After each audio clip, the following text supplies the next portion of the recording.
My name is Mackenzie Butler. I'm working at Baptist OBGYN as a certified medical assistant.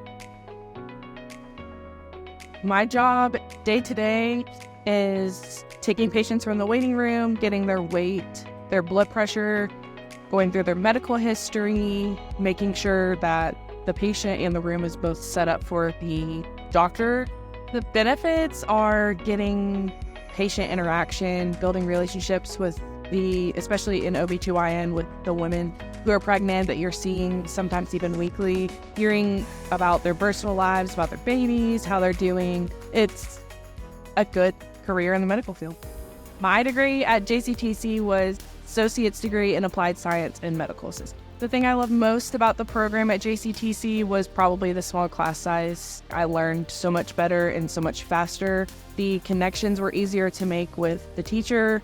I just feel like the program at JCTC really prepared me to be a medical assistant.